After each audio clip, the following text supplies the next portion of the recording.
Hello, good evening. It's Saturday evening here, Saturday night, just back from the great clash of Limerick and Clare in the Munster Championship. Due to new guidelines set down by the GAA, Clare GAA TV is unable to show any videos until Monday evening at 6 o'clock. They're saying that they want to give the print media a chance to get their stories out there before we come along with our videos. So I'm restricted, and after 6 o'clock Monday evening, I'll be putting out the videos that I made today in Limerick, and that's just the way it is. I just have to abide by the rules that have been made, and I'd love to show you the videos tonight, but that's it. I got some great videos from Rynne and a number of the players. But what a fantastic win by Clare. Limerick haven't been beaten since 2019, and this great Clare team have drew with them 3 times last year, and now they come out and they're after beating them. A marvellous performance from Clare after, I suppose, the last weekend's disappointment of making a few mistakes and costly mistakes, I suppose. But the boys went down the Ennis Road and down to Limerick, and they really redeemed themselves. Fantastic displays all over the field, and Ivor Culligan, who last week was dropped from the team, came and within a few minutes brought off a brilliant save. He brought off 2 really good saves, and he had an excellent game. He saved a point, I think, as well, brought it down. So well done to Ivor Culligan, fantastic game, and well done. The full backline, Adam Hogan, was outstanding, I thought, today. Young men. I only interviewed him last year, I think, after winning the Harty Cup, and already he's up there mixing with the All Ireland champions and giving as good as you could get. And he had an excellent game. And the ever reliable Conor Cleary had a fantastic game as well. And he really played. He really played a great game. And Rory Hayes is in the other corner. So just going through the team, Dermot Ryan maybe didn't have the best first half, but the mark of the man is he had a brilliant second half, and late on when we needed him, he showed up and he showed real character. And centre back John Conlon, my God, what John Conlon was the best man for his brother today at a wedding. His brother got married today, and John was the best man, and he left the wedding. And he came down to Limerick, and he was Clare, and he was the best man for Clare as well. So what can you say about the men? He shifted some serious tackles this evening and just brushed them off. And the amount of ball he got on and the amount of work that he did was just phenomenal. And, congratulations to his brother, but congratulations to John. It's not every day you get to be man of the match twice, best man twice. So well done, John Conlon. We're not surprised with John Conlon. He's just a phenomenal hurler for Clare, going back to his under 21 days, and that's going back a while. David McAdamney played really well, hard man, great stuff, great, superb point as well, and really accounted well for himself. And David, the backs were superb. David Fitzgerald back after his brief suspension and came back, 3 points. But the work he did, his work rate, he's travelling with the ball, his carrying was just top notch, And Cathal Malone had a fantastic game. Malone did Trojan work, carried the ball, broke tackles, won the ball in the air. He did everything, and they were superb. And Peter Duggan a goal and a pint. He might have had 2 goals. It was one excellent save by Nicky Quaid, who was in great form as well, And but a goal and a pint from Peter, that's great, positive stuff. And the goal came when we really needed. The game was there to be won, and they went and Peter went and got that goal. Fantastic stuff. Our captain Tony Kelly came up with 4 marvellous pints, back to his best. After a lull last weekend. Well, not really a lull, but maybe a quieter game than normal. Tony doesn't do lulls, but he had a fantastic game again, and Aidan McCarthy did just, I think he's 6 points, 2 from play, that's 65, and we didn't get that many frees, but Aidan did really well. Just a ball of energy and strength, and well able to fend off his men, well able to ride the tackle, was just superb. So he was absolutely superb. Like Ryan Taylor again, great game from Ryan. Just did great point. Did everything well, running, full of energy, travelling back, tracking back, and great game.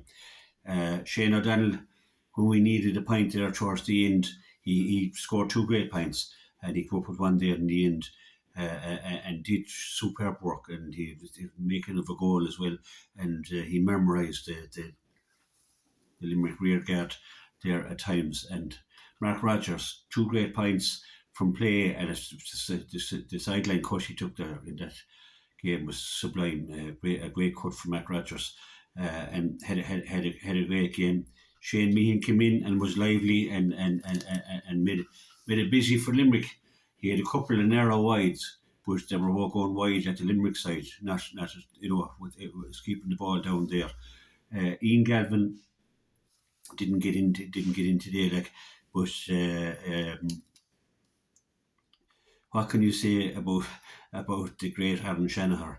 Came in off the bench and the balls he picked out of the sky. He very unlucky for a goal.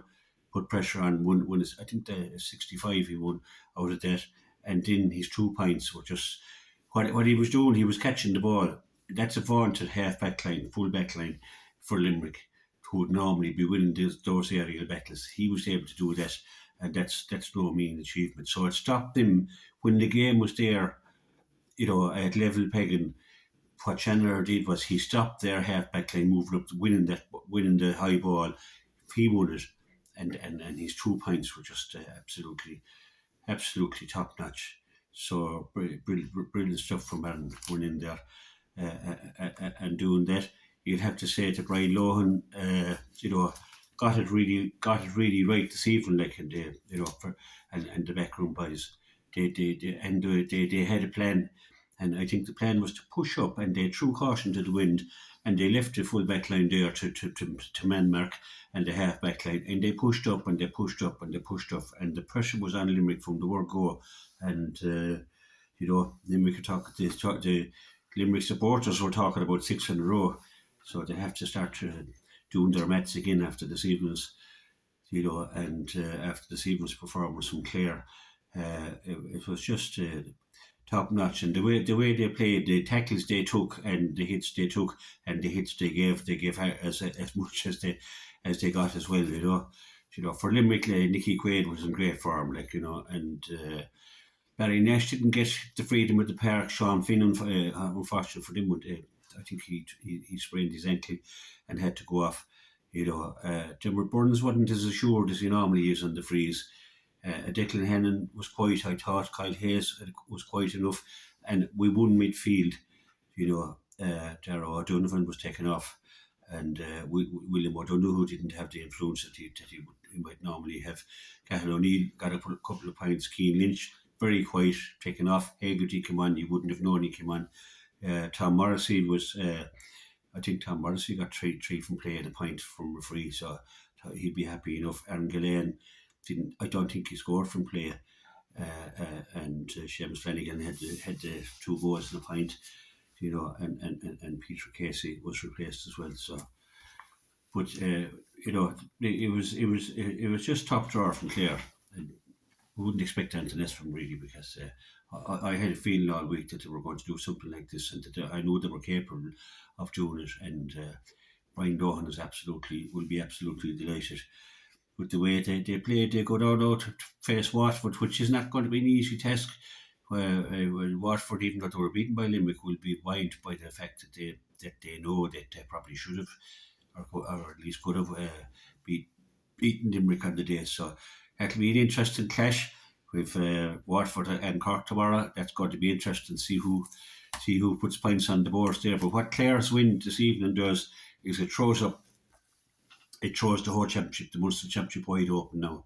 Everybody still has a chance, and we'll know a little bit more tomorrow. But the next round is going to be vital as well. So well done to Brian Lohan and the lads and the team. And it's great. It was a lovely journey home. Coming back from Limerick, it's a lovely journey. I was walking out. I met Jim McInerney. I met Frank Lohan. I met other lads on the way out. I met the great Ollie Breen. and everybody's in great form, like, you know. And I think Limerick have gone home, as the Scottish song says, to think again, you know. And but they're far from finished, Limerick. They I'm sure they'll bounce back, but I think maybe a little bit of fatigue is setting in as well. So when teams like Clare come with a big push and a big challenge to them, you know, they're feeling the strain a bit. But that's it. I'm sorry I can't put up the videos. That's the rules. I don't make them, but I have to abide by them. But the videos will be up after 6 o'clock on Monday evening. You can watch all the videos: Conor Cleary, Shane O'Donnell, Mark Rogers, Adam Hogan, and the great Brian Lohan, of course. So enjoy the rest of the weekend, lads, because I certainly am going to enjoy it. And we'll be out on Tuesday night for the minors. And I met Brian O'Connell, who was in great form. I met him after the match, and Brian is looking forward to the challenge as well. And hopefully we get another one over the neighbours. God bless. Take care. See you soon.